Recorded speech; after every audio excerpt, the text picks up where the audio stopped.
शिरूर परिसरात बिबट्याच्या हल्ल्याच्या घटना वाढल्याबाबत बोलताना आपण बदनाम व्हायला मनमंत्री झालो की काय असं विधान गणेश नाईकांनी केलं होतं। बिबट्याच्या हल्ल्यात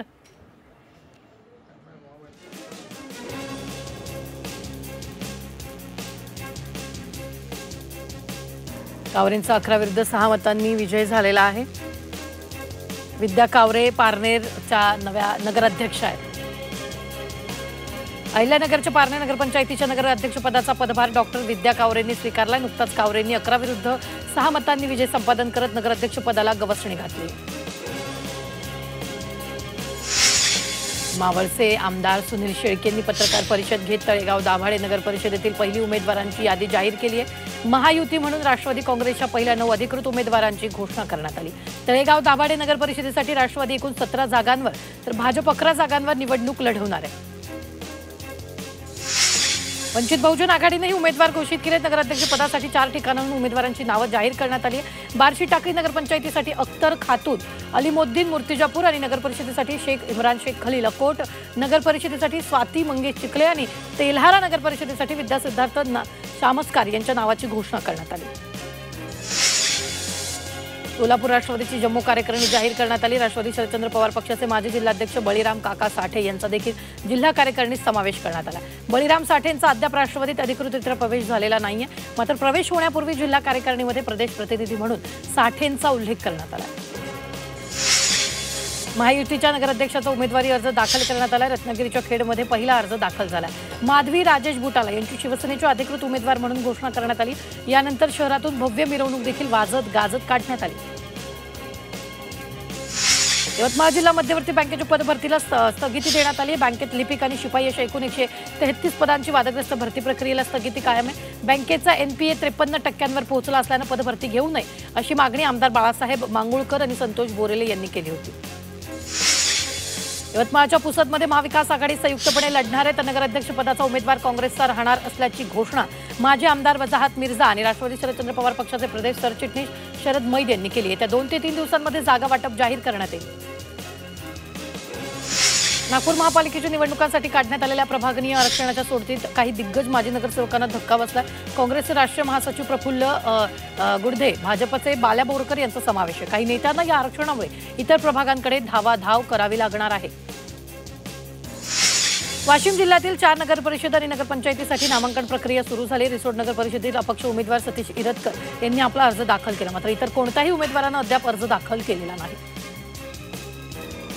संभाजीनगरच्या वैजापूरमध्ये मतदार यादीत 949 दुबार मतदार आढळलेले आहेत। यासाठी मतदारांना एकाच ठिकाणी नाव ठेवण्यासाठी संमतीपत्र देण्याचं आवाहन प्रशासनाने केलं।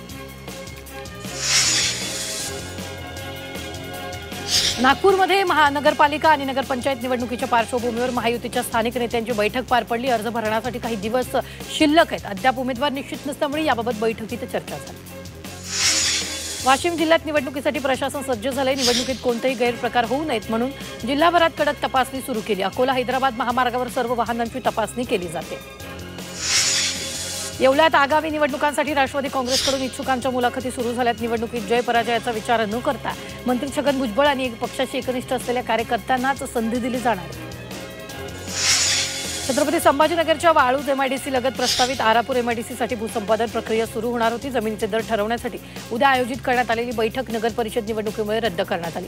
नगर परिषद आणि जिल्हा परिषद पंचायत समिती निवडणुकांनंतरच जमिनीचे दर निश्चित होणार असून तोपर्यंत आरापूर एमआयडीसीचं भूसंपादन लांबणीवर पडणार। बीड नगर परिषदेसाठी शिवसेना शिंदे पक्षानं इच्छुकांच्या मुलाखती सुरू केल्या। नगर परिषदेसाठी शिंदे गटानं स्वबळावर लढण्याचा निर्णय घेतला। बीडमध्ये नगर परिषदेतील 52 जागेवर तसंच नगराध्यक्षपदासाठी शिंदे गटाकडून तयारी सुरू आहे। शिरूर लोकसभा मतदारसंघात दोन्ही राष्ट्रवादी काँग्रेस एकत्र याव्यात अशी मागणी कार्यकर्त्यांमधून होते। या मागणीला अमोल कोल्हेंनी एक हात पुढे केला। अतुल बेनके, दिलीप वळसे पाटील, दिलीप मोहिते पाटील आणि माऊली कटके अमोल कोल्हेंचा प्रस्ताव स्वीकारणार का याकडे लक्ष लागलं। कोल्हापूर जिल्ह्यातील दौलत सहकारी साखर कारखाना अथर्व प्रशासनाकडून चालवण्यास नकार देण्यात आला। यामुळे चंदगडचे आमदार शिवाजी पाटील यांनी मुख्यमंत्री देवेंद्र फडणवीस यांची साखर कारखाना सुरू होण्यासाठी आवश्यक पावलं उचलावी अशी मागणी केली।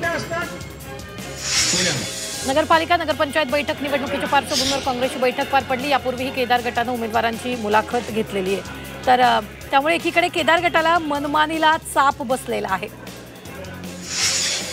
नगरपालिकेच्या निवडणूक पार्श्वभूमीवर कराड इथं भाजप जिल्हाध्यक्ष आमदार डॉक्टर अतुल भोसले यांच्या उपस्थितीत भारतीय जनता पक्षाचा संवाद मेळावा पार पडला। कराड पालिकेच्या 31 जागांसाठी भारतीय जनता पक्षात 104 जण इच्छुक असून नगराध्यक्ष पदासाठी 16 जण शर्यतीत असल्याचं अतुल भोसले यांनी सांगितलेलं आहे। अहिल्यानगरच्या पारनेरमध्ये नगराध्यक्षपदी डॉक्टर विद्या कावरे यांची निवड करण्यात आली। त्या खासदार निलेश लंकेच्या निष्ठावान कार्यकर्ता आहेत। नगराध्यक्ष नितीन अळसू यांनी राजीनामा दिल्यानंतर रिक्त जागी कावरे यांची निवड झाली। स्थानिक स्वराज्य संस्थांच्या निवडणुकीत रायगडमध्ये महाविकास आघाडी म्हणून लढणार आहे असं वक्तव्य शेकापचे नेते जयंत पाटलांनी केलं। हे करत असताना भाजपला सोबत घेऊ नका असा निर्णय महाविकास आघाडीच्या वरिष्ठ पातळीवर झाला असंही जयंत पाटलांनी म्हटलं। राज्यातील सर्वच पक्ष स्थानिक स्वराज्य संस्थांच्या निवडणुकीच्या कामाला लागलेत। राष्ट्रवादी काँग्रेसनंही यासाठी आपली तिहेरी योजना आखली आहे। युती शक्य झालीच नाही तर राष्ट्रवादी काँग्रेस सोबळावर निवडणुकीच्या रिंगणात उतरणार। आमदार अमोल मिटकरींनी याबाबतची माहिती दिली आहे। महाड तालुक्यातील कुणबी समाजातील नेते सुशांत जांभरेंनी राष्ट्रवादीत प्रवेश केला। त्यांची राष्ट्रवादी युवक काँग्रेसच्या राज्य उपाध्यक्षपदी नियुक्ती करण्यात आली। जांभरे भरत गोगावलेंचे विश्वासू कार्यकर्ते असताना गोगावले गटाला हा धक्का मानला जातोय। सोलापुरात उपमुख्यमंत्री अजित पवार यांच्या विरोधात भीमशक्ती सामाजिक संघटना आक्रमक झाली। मुंडवा जमीन व्यवहार प्रकरणी अजित पवारांनी राजीनामा द्यावा अशी मागणी करत आंदोलकांनी छत्रपती संभाजी महाराज चौकात रास्ता रोको केलेला। यावेळी अजित पवारांविरोधात जोरदार घोषणाबाजी करण्यात आली।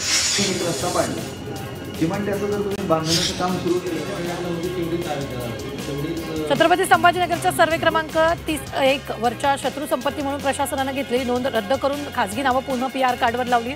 जिल्हा प्रशासनाच्या वतीनं अप्पर तहसीलदार आणि अन्य कोणी हजर नसताना सुनावणी एकतर्फी घेत निर्णय घेतल्यानं संशय वाढलेला आहे।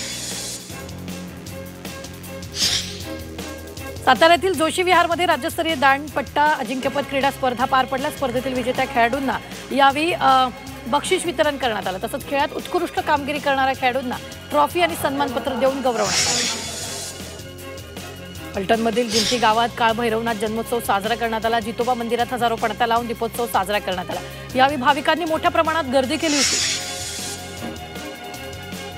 कोल्हापूर शहरात असणाऱ्या केशवराव भोसले नाट्यगृहाभोवती अतिक्रमणाचा विळखा गेल्या अनेक वर्षापासून पडलाय। अतिक्रमण काढण्याची मोहीम महानगरपालिकेनं हाती घेतली आहे। सध्या केशवराव भोसले नाट्यगृहाच्या नूतनीकरणाचं काम केलं जात आहे आणि या कामाबरोबरच नाट्यगृह परिसर सुशोभीकरण केलं जाणार।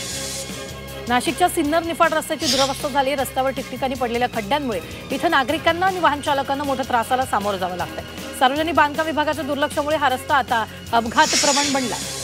पुण्याच्या राजगड तालुक्यात आंतरराष्ट्रीय सायकल स्पर्धेनिमित्त सुरू असलेल्या रस्त्याचं डांबरीकरणाचं काम निकृष्ट दर्जाचं असल्याचा स्थानिकांचा आरोप आहे। कामादरम्यान रस्त्यावर टाकलेले डांबर काठीने उकरून दाखवत एका स्थानिक नागरिकांना काम बेफिकिरीने तांत्रिक निकषाचं उल्लंघन करून केलं जात असल्याचं म्हटलंय। रस्त्याचं काम चांगल्या दर्जाचं करावं अशी स्थानिकांची मागणी। नाशिकमधील मालेगाव रस्त्यावरील राज्यातील सर्वाधिक प्रदूषित शहर म्हणून नोंदवलं गेलं। धूळ आणि धुलकण वाहतुकीमुळे प्रदूषणात वाढ झाली। यावर तातडीने उपाययोजना नियंत्रण करण्याची मागणी सध्या करण्यात आली। कोकण रेल्वेवर आजपासून ब्लॉक घोषित केलाय। ठोकूर ते जोकट्टे स्थानकादरम्यान ब्लॉक घेतला जाणार आहे। आजपासून 23 नोव्हेंबरपर्यंत हा ब्लॉक असेल। छत्रपती संभाजीनगर ते पुणे या नव्या महामार्गाचा मॅप प्रसिद्ध होण्याआधीच समाज माध्यमांवर व्हायरल झालाय। महामार्ग ज्या भागातून जातोय त्या भागातील जमीन खरेदी करण्यासाठी पुणे मुंबईतील व्यावसायिक आणि शहरातील बड्या श्रीमंतांची लगबग सुरू आहे। शेतकऱ्यांना आपल्या शेतातून महामार्ग जातोय याची कसलीच माहिती नाहीये। आता नकाशा व्हायरल कसा झाला, तो खरा आहे की खोटा याचा तपास सुरू आहे। नाशिक जिल्ह्यात बिबट्याचा धुमाकूळ पाहायला मिळतोय। सिन्नर पाठोपाठ निफाडमध्ये देखील नरभक्षक बिबट्यानं धुमाकूळ घातला। देवगाव इथं बिबट्या जेरबंद झाल्यानंतर या बिबट्याला जागेवर ठार करा या मागणीसाठी ग्रामस्थांनी आंदोलन केलं। चंद्रपूर जिल्ह्यातील ताडोबा अंधारी व्याघ्र प्रकल्पातील चंदा आणि चांदणी या 2 वाघिणींना सह्याद्री व्याघ्र प्रकल्पात स्थलांतरित करण्याचा निर्णय घेतला। या निर्णयाला स्थानिकांनी विरोध केला। प्रजनन काळ असलेल्या 2 वाघिणींपेक्षा हल्लेखोर वाघांना इतरत्र हलवावं अशी त्यांची मागणी।